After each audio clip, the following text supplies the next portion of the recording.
आज हम बात करने वाले हैं भारत की एक ऐसी अनोखी ट्रेन की जो पिछले 70 सालों से भी ज्यादा समय से चल रही है और वो भी बिल्कुल मुफ्त। हाँ, आपने सही सुना, एक ऐसी ट्रेन जिसका कोई किराया नहीं है। ये कहानी है भाखड़ा नांगल ट्रेन की। जरा सोचिए, एक ऐसी ट्रेन जहां ना तो टिकट खरीदने की कोई लाइन है, ना रिजर्वेशन का कोई झंझट और ना ही कोई टीटीई, कुछ भी नहीं। सुनने में ये किसी कहानी जैसा लगता है ना? लेकिन ये 100% सच है और आज भी एक हकीकत है।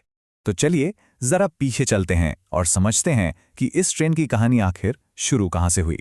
इसकी जड़ें जुड़ी हैं हमारे आधुनिक भारत के निर्माण से और इसकी शुरुआत एक बहुत बड़े मकसद के साथ हुई थी। बात उस जमाने की है जब 1947 में भारत को अभी-अभी आज़ादी मिली थी।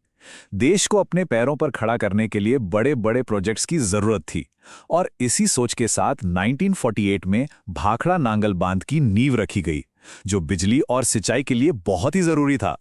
तो ये ट्रेन आम लोगों के लिए नहीं बनी थी शुरू में। इसका एक ही मकसद था, हजारों मजदूरों, इंजीनियरों और भारी भरकम सामान को बांध बनाने की जगह तक पहुंचाना। और क्योंकि ये देश के निर्माण का एक मिशन था, इसलिए इस पर काम करने वालों के लिए ये सेवा शुरू से ही पूरी तरह मुफ्त रखी गई थी। लेकिन अब सबसे बड़ा सवाल ये उठता है कि बांध तो सालों पहले 1963 में ही बनकर तैयार हो गया था, तो फिर ये ट्रेन आज भी क्यों चल रही है और सबसे बड़ी बात, आज भी मुफ्त क्यों है? और इसका जवाब छिपा है इसकी शुरुआत में ही। देखिए, इस ट्रेन को कभी भी पैसा कमाने या मुनाफे के लिए बनाया ही नहीं गया था। सरकार ने इसे एक विरासत के तौर पर और वहां के स्थानीय लोगों की जरूरत के तौर पर जारी रखा। ये ट्रेन भारत के उस दौर की याद दिलाती है जब सेवा का भाव सबसे ऊपर हुआ करता था। ये ट्रेन भारत की बाकी ट्रेनों से कितनी अलग है, इसका अंदाजा आप इसी बात से लगा सकते हैं। एक तरफ है हमारी रेगुलर ट्रेनें, जहां ticket counter, online booking, TTE सब कुछ होता है, और दूसरी तरफ है भाखड़ा नांगल ट्रेन, जहां इनमें से कुछ भी नहीं है। बस स्टेशन पर आइए, ट्रेन में बैठिए और चल पड़िए। सच में आज के डिजिटल दौर में जहां हर चीज के लिए ऑनलाइन पेमेंट करनी पड़ती है, ये सोचना भी अविश्वसनीय लगता है ना, कि कोई बिना किसी टिकट या औपचारिकता के ट्रेन में बैठ सकता है। पर यह आज भी सच है। तो चलिए, अब ये तो समझ आ गया कि ये ट्रेन मुफ्त क्यों है, लेकिन इसमें सफर करना, वो अनुभव कैसा होता है? आखिर इस अनोखी ट्रेन में यात्रा करना कैसा लगता है? ये सफर है पंजाब के नंगल से हिमाचल प्रदेश के भाखड़ा तक का। सिर्फ 13 किलोमीटर का एक छोटा सा रास्ता, लेकिन बेहद खूबसूरत। एक तरफ आपको सतलुज नदी का नीला पानी दिखाई देगा और दूसरी तरफ शिवालिक की हरी भरी पहाड़ियां। ये ट्रेन पुरानी सुरंगों से भी गुजरती है, जो फोटोग्राफरों और घूमने फिरने वालों को बहुत पसंद आती हैं। और सिर्फ रास्ता ही नहीं, ट्रेन खुद भी बहुत खास है। ये एक विंटेज अनुभव देती है। इसमें आज भी वही पुराने जमाने के लकड़ी के डिब्बे लगे हुए हैं। हाँ, इंजन जरूर भाप से डीजल में बदल गया, लेकिन ट्रेन का वो पुराना क्लासिक एहसास आज भी वैसा का वैसा ही है। कहते हैं कि इस ट्रेन में बैठना सिर्फ एक सफर नहीं है, बल्कि ये तो जैसे टाइम मशीन में बैठकर आज़ादी के उस दौर में पहुंच जाने जैसा है।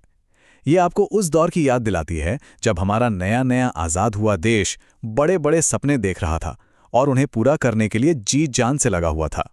तो ये साफ है कि ये ट्रेन सिर्फ एक याद बनकर नहीं रह गई है, ये आज भी एक जीती जागती चलती फिरती विरासत है। चलिए देखते हैं कि आज के दौर में इसकी क्या अहमियत है।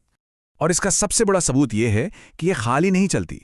आज भी हर रोज करीब करीब 800 लोग इसमें सफर करते हैं। ये नंबर बताता है कि ये सिर्फ एक टूरिस्ट अट्रैक्शन नहीं, बल्कि वहां के स्थानीय लोगों के लिए एक जरूरी लाइफलाइन है। तो कौन है ये लोग जो इसमें सफर करते हैं? इसमें आपको हर तरह के लोग मिल जाएंगे। 40% आसपास के गांवों के लोग हैं, 25% स्कूल कॉलेज जाने वाले स्टूडेंट्स, 20% सरकारी कर्मचारी और बाकी 15% में पर्यटक और रेल फैंस शामिल हैं। ये ट्रेन बिना किसी भेदभाव के हर रोज सबकी सेवा करती है। तो कुल मिला के भाखड़ा नांगल ट्रेन सिर्फ एक ट्रेन से कहीं ज्यादा है। ये भारत के इंजीनियरिंग के इतिहास का एक जीता जागता प्रतीक है। आज़ादी के बाद देश बनाने के उस जज्बे का एक बेहतरीन उदाहरण है। और सबसे बढ़कर यह हमें याद दिलाती है कि कुछ चीजें मुनाफे से भी ऊपर होती हैं। इस ट्रेन की कहानी एक बहुत बड़ा सवाल हमारे सामने रखती है। आज के जमाने में जब हर चीज की एक कीमत है, क्या हर सरकारी सेवा का मकसद सिर्फ और सिर्फ मुनाफा कमाना ही होना चाहिए? इस पर आपकी क्या राय है? तो भारत के इस अनोखे हिस्से की ये कहानी आपको कैसी लगी, हमें कमेंट्स में जरूर बताइएगा। और हाँ, अगर ये जानकारी अच्छी लगी हो तो इस प्रस्तुति को लाइक करना और हमारे चैनल को सब्सक्राइब करना ना भूलें। मिलते हैं अगली बार एक और ऐसी ही दिलचस्प कहानी के साथ।